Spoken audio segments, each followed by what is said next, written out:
Rumor has it that if you leave the keykeeper alone with anything long enough, he's guaranteed to break it. Now, I'm just teasing him. But he's been driving this beloved Buick to his classes in school. He's attending a little community college on the side.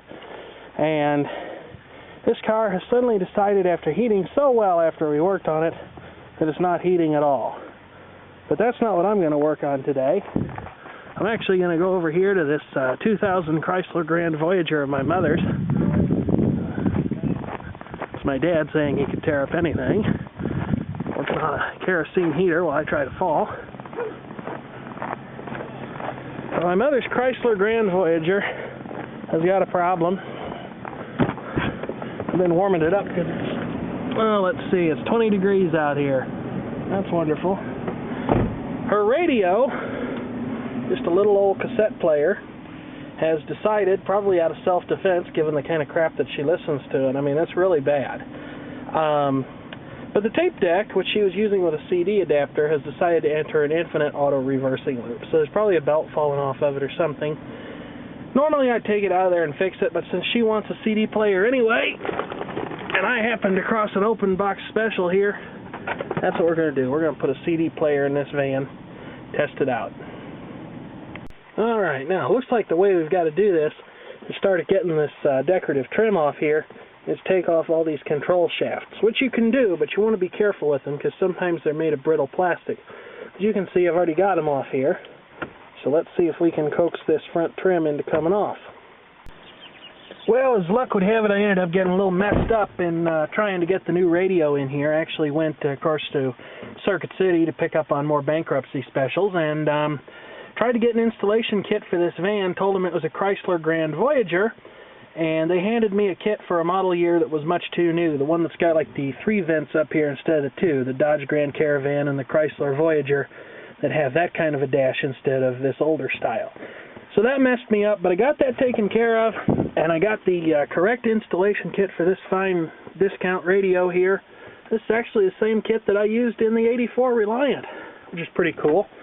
And there's a little more to taking off this dash surround than I first thought. There's actually some screws that hold it on up here, and then there's a piece of trim that pops off to hold it, to reveal some screws here.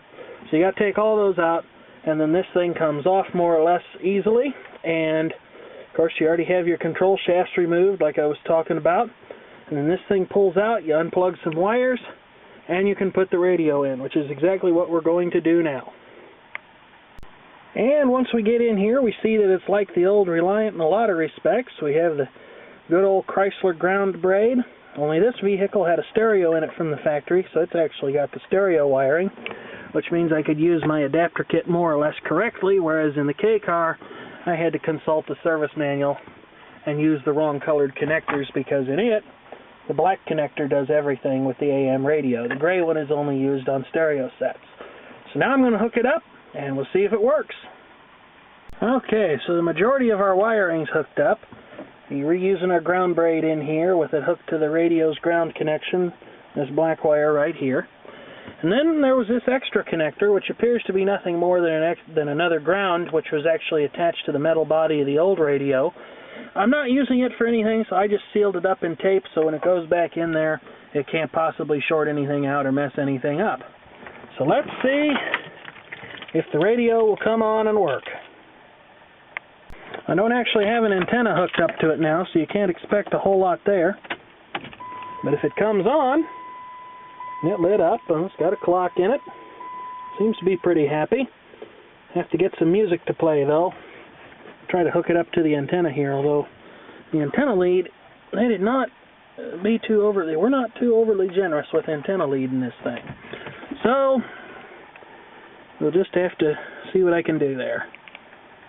Of course, this radio also happens to have an iPod connector on it that you can plug your iPod into. If yours is like that, they want you to run it over here into the glove box, which is really kind of a pain in the butt. And by kind of a pain in the butt, I actually mean it's a nightmare. So while you are off figuring out what kind of music you want to listen to, you might also try to figure out how you can palm this off to your friendly neighborhood keykeeper if you've got one to help you out.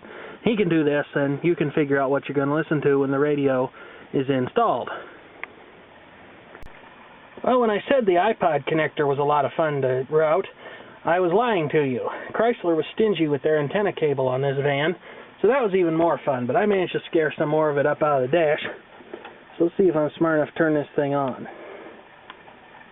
Maybe I better read the book.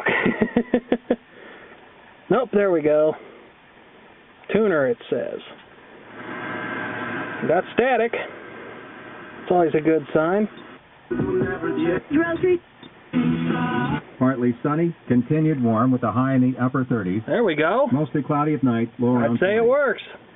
The extended forecast. Now, just check through your controls and make sure they work like they should. There's volume.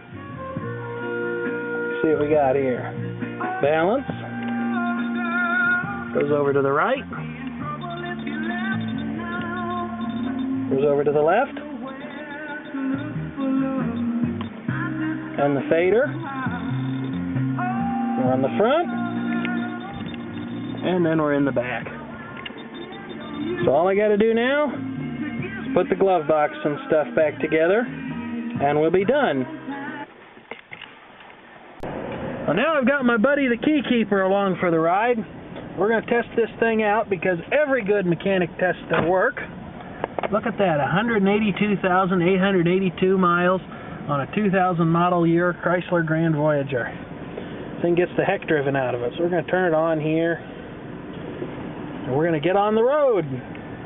Well, what do you think, key keeper? You give it your seal of approval? I do. Very nice. I should really pay attention to the road instead of playing with the camera, but there you go. That's how you install a radio in your 2000 Chrysler Grand Voyager.